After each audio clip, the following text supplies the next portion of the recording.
ہر دور میں یزید ہوئے. ابراہیم کا بھی ایک یزید تھا، حضرت ابراہیم علیہ السلام کا، اس کا نام نمرود ہے. حضرت موسیٰ کے دور کا بھی ایک یزید ہے، اس کا نام فرعون ہے. تو پھر ان ادوار کے جو یزید ہوئے، یعنی نمرود اور فرعون اور فرعون، ان کے مظالم کا ذکر کیا. اب میں آپ کو پوری بات بتا رہا ہوں کہ ہم ذکر حسین میں کیا کرتے ہیں. یزید کے ظلم و جبر کا ذکر کرتے ہیں، ان کی صبر و استقامت کا ذکر کرتے ہیں، ان کی شان و عظمت کا ذکر کرتے ہیں، ان پر اللہ کی نعمتوں کا ذکر کرتے ہیں. عین وہ عمل جو قرآن مجید میں اللہ رب العزت نے اپنے محبوبوں کے ساتھ کیا. یہ سنت الہیہ ہے. وَإِذْ نَجَّيْنَاكُمْ مِنْ آلِ فِرْعَوْنَ يَسُومُونَكُمْ سُوءَ الْعَذَابِ يُذَبِّحُونَ أَبْنَاءَكُمْ وَيَسْتَحْيُونَ نِسَاءَكُمْ. تمہارے بیٹوں کو وہ ذبح کرتا تھا، تمہاری بیٹیوں کو زندہ رکھتا تھا، سخت اذیتیں دیتا تھا. ساری چیزیں اللہ رب العزت نے بیان کی. پھر اپنی نعمتیں بیان کی. وَظَلَّلْنَا عَلَيْكُمُ الْغَمَامَ وَأَنزَلْنَا عَلَيْكُمُ الْمَنَّ وَالسَّلْوَىٰ. تو موسیٰ علیہ السلام کے صدقے ان کی امت پہ جو نعمتیں کی، پھر ان کا ذکر کیا. ان تمام تذکروں کو علوم القرآن میں علم التذکیر بآلاء اللہ کہتے ہیں. یہ قرآن مجید کے علوم اور مضامین میں سے ہے، علم التذکیر بآلاء اللہ. اسی طرح علم التذکیر بایام اللہ ہے. علوم القرآن پر جو ائمہ نے لکھا ہے، شاہ ولی اللہ محدث دہلوی تک الفوز الکبیر میں، تو انہوں نے ان علوم اور مضامین کی 5 قسمیں بیان کی ہیں جن کو قرآن مجید نے تفصیل کے ساتھ سمیٹا ہے. تو اللہ کی خاص خاص نعمتوں کا ذکر کرنا، خاص خاص ایام کا ذکر کرنا، خاص خاص واقعات کا ذکر کرنا، خاص خاص ہستیوں کا ذکر کرنا، ان کے ساتھ بیتے ہوئے واقعات کا ذکر کرنا، یہ سب قرآن مجید کے مضامین کا حصہ ہے. اسی میں سے اب چونکہ واقعہ کربلا نزول وحی قرآن کے ختم ہو جانے کے بعد وارد ہوا، لہٰذا یہ اس کے عموم سنت الہیہ کے تحت آئے گا. جو کلیہ اور اصول وضع ہوگا سنت الہیہ کا، اس کلیہ کے عموم کے تحت آئے گا. اب آپ دیکھیے قرآن مجید میں پھر حضرت آدم علیہ السلام کی تخلیق کی ہے، تو کتنے مقامات پر آدم علیہ السلام کی پیدائش کی تفصیلات بیان کی ہیں. اسماعیل علیہ السلام کا بیان کیا ہے. پھر اللہ کی راہ میں اسماعیل علیہ السلام ذبح ہوئے ہیں، وہ ذبح عظیم ہوئی ہے. وہ نبوت ابراہیمی کی ذبح عظیم ہے، اور شہادت حسین نبوت محمدی کی ذبح عظیم ہے، رسالت محمدی کی ذبح عظیم ہے، سیرت محمدی کی ذبح عظیم ہے. اس ذبح عظیم کا ذکر کیا ہے.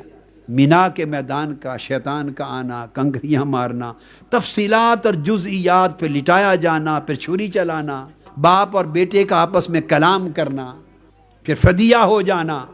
اب یہ باریک باریک جزئیات کیوں بیان کی ہیں؟ قرآن مجید کوئی ناول ہے معاذ اللہ؟ استغفر اللہ العظیم. قرآن مجید کوئی تاریخ کی کتاب ہے جیسے آتھر لکھتے ہیں؟ بھئی قرآن مجید کچھ لوگوں کی آٹو بایوگرافی ہے یا بیوگرافی ہے؟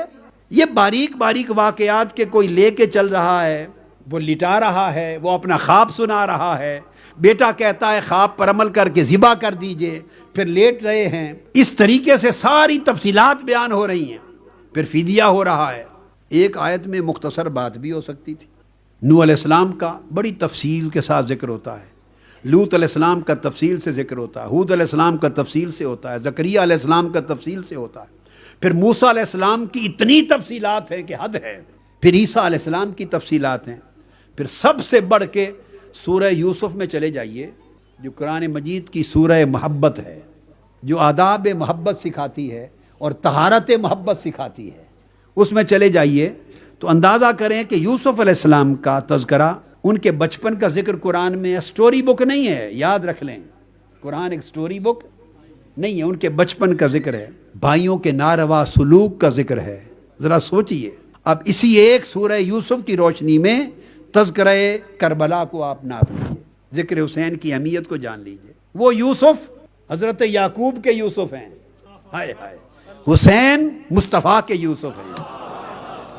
اللہ پاک حضرت یعقوب کے یوسف کا ذکر اتنا کرے اور حضور کی امت تاجدار کائنات کے یوسف کا ذکر کرنے سے کترائے، گھبرائے، تو پھر ایسے تعلق کے دعوے پر لعنت ہے. حضور کی غلامی کا دعویٰ کرنے پر بھی لعنت ہے اگر حضور کے یوسف کے ذکر سے کوئی گھبرائے اور کترائے. کیسی غلامی، کیسی نسبت. حسین کا جتنی بار ذکر ہوگا خدا کی قسم اتنی بار حضور کا دل خوش ہوگا. آقا کی دعائیں نصیب ہوں گی آپ کو. ان کے چہرے اقدس پر فرحت کھل جائے گی، مسرتیں کھل جائیں گی کہ میرے حسین کا ذکر ہو رہا ہے، جس کو میں کندھوں پر بٹھا کے چلاتا تھا، جس کو سینے پہ لٹاتا تھا، جس کے منہ میں زبان ڈال کے چوساتا تھا، جس کو اپنا سوار بناتا تھا، میرے اس حسین کا ذکر کر رہی ہے میری امت۔ آقا کتنے خوش ہوں گے اس ذکر حسین سے۔ ان کو خواب آئی ہے یوسف علیہ السلام کو، وہ بھی قرآن میں ذکر ہے، چاند سورج اور 11 ستارے سجدہ کر رہے ہیں، بھائیوں نے ناروا سلوک کیا وہ بھی قرآن میں ذکر ہے، ستیلے بھائی ساتھ لے کے جاتے ہیں شکار کرنے وہ بھی ذکر ہے، باپ سے گفتگو ہوتی ہے وہ کلمات بھی ذکر ہیں، باپ کہتا ہے مجھے ڈر ہے بھیڑیا کھا جائے گا وہ بھی قرآن میں ذکر ہے۔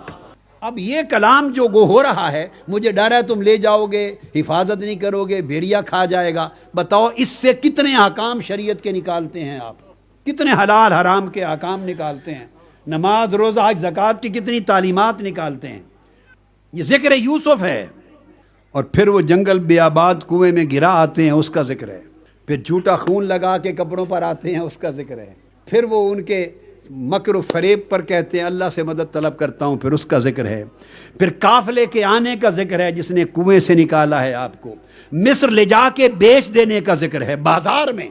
اب مجھے بتائیے وہ بازار میں لے جا کے بیچا جا رہا ہے یوسف علیہ السلام کو، آج شریعت محمدی کی روح سے جو عبادات ہیں، نماز ہے، روزہ ہے، حج ہے، زکوٰۃ ہے، توحید ہے، رسالت ہے، ایمان باللہ، ایمان بالآخرت، ایمان بالملائکہ، ایمان بالوحی، ایمان بالبعث بعد الموت، جتنی بنیادی چیزیں ہیں ایمان اور ارکان اسلام کی، اور حلال و حرام کے دیگر احکام، ان میں سے کتنے مسائل اس واقعے سے آپ کو معلوم ہوتے ہیں۔ اگر بہت ساری بے شمار چیزیں جو بنیادی اور اساسی ہیں وہ ڈائریکٹلی ریلیٹڈ نہیں ہیں ان واقعات سے، تو اللہ نے کیوں بیان کیا ہے؟ پوری سورت کا ایک زیادہ حصہ اس پر مشتمل ہے۔ کیوں؟ بیچا جا رہا ہے، مصر کے بازار میں اس کا ذکر ہے، پھر جوان ہونے تک کا ذکر ہے، پھر مصر کے اس عزیز مصر کی بیوی آپ پر فریفتہ ہو جاتی ہے اس کا ذکر ہے، وہ مطالبہ کرتی ہے اس کا ذکر ہے، آپ بچ کر چلے جاتے ہیں اس کا ذکر ہے۔ یہ حصہ ہے جس سے آپ کو اور ہم کو طہارت اور پاک دامنی کا درس ملا، کیسے حالات میں کیسے بچنا ہے، اس سے تو درس ملا۔ مگر وہ جو ساری کہانی آ رہی ہے وہ تو ذکر یوسف ہے، یعقوب کے یوسف کا ذکر ہے، کیونکہ خدا کا محبوب بندہ ہے، مشکلات سے گزرا ہے، رب نے اس کی ساری مشکلات کو قرآن کا مضمون بنا دیا ہے۔ ارے تو حسین سے زیادہ محبوب اس امت میں مصطفیٰ کا خدا کا کون ہوگا؟ ان کی پریشانیوں کا ذکر ہے، پورا کربلا ایک داستان ہے، اس کے ذکر کرنے سے خدا اور رسول کتنے خوش ہوں گے۔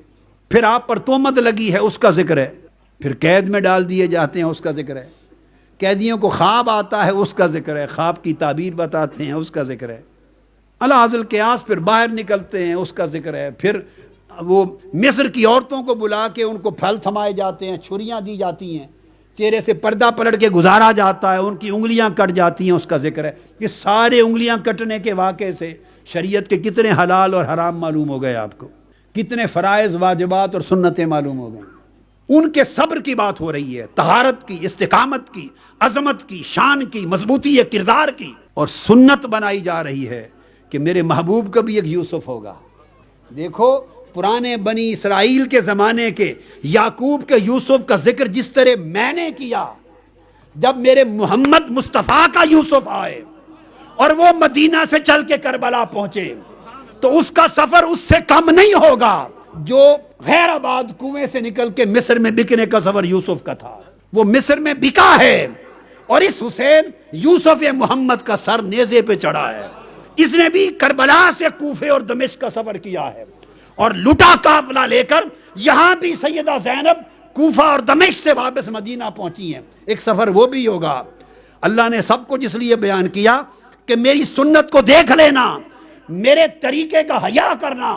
اگر میں یوسف یعقوب کا ذکر یوں کر رہا ہوں، تم بھی عمر پر یوسف محمد کا ذکر اس طرح کرنا۔ امام حسین امام علی مقام آپ کو پتہ اہل بیت کا حصہ ہے، اور امام علی مقام سیدنا امام حسین علیہ السلام اہل بیت کی پوری انگوٹھی کا نگینہ ہے، نگ ہے۔ یہ عقیدہ اہل سنت ہے، اہل بیت سے محبت کرنا، اور میں زور دے کے کہہ رہا ہوں وہ شخص اہل سنت نہیں ہے جو محبت و مودت اہل بیت سے جس کا دل خالی ہے، جس کے دل میں محبت اور مودت اہل بیت کی ذرہ برابر کمی ہے، وہ اہل سنت والجماعت نہیں ہے۔ اسے سوچنا چاہیے کہ کہیں نہ کہیں اس کے اندر خارجیت نے ڈیرا ڈال رکھا ہے۔ اہل سنت کی شناخت ہے حب و تکریم صحابہ، حب و تکریم اہل بیت، یہ دونوں شاخیں مل کر حب رسول بنتی ہیں۔ محبت رسول محبت اہل بیت کے بغیر معنی نہیں رکھتی۔ وہ شخص جھوٹا ہے دعویٰ محبت رسول میں جو حضور کی محبت کا دعویٰ تو کرتا ہے مگر دل اس کی محبت اہل بیت سے خالی ہے۔ اور یہ میری بات نہیں ہے، میں نہیں کہہ رہا ہوں، ائمہ اہل سنت کے 1400 سال 1500 سال کی تاریخ میں ہمارے کل ائمہ کا طریقہ اہل بیت اطہار کی محبت کے باب میں یہی رہا ہے، ان کا مسلک و مشرب یہی رہا ہے۔ امام اعظم ابو حنیفہ کا مسلک یہی، سیدنا امام مالک کا مسلک یہی، حضرت امام شافعی کا مسلک یہی، حضرت امام احمد بن حنبل کا مسلک یہی۔ میں اہل سنت کے چاروں ائمہ فقہ کی بات آپ کو بتا رہا ہوں، ان کا مسلک و مشرب بھی یہی۔ تو اس کا مطلب یہ ہے کہ وہ شخص کو حنفی کہلانے کا بھی حق نہیں ہے جو محبت و مودت اہل بیت میں کم ہے، کمزور ہے، ناقص ہے۔ نہ وہ حنفی ہے، نہ مالکی، نہ شافعی، نہ حنبلی۔ یہ اسلاف کا طریقہ تھا، محبت اور مودت اہل بیت، اور کل ائمہ اربعہ کا طریقہ تھا، اور صحابہ کرام کی روش اور طریقہ بھی یہی تھا۔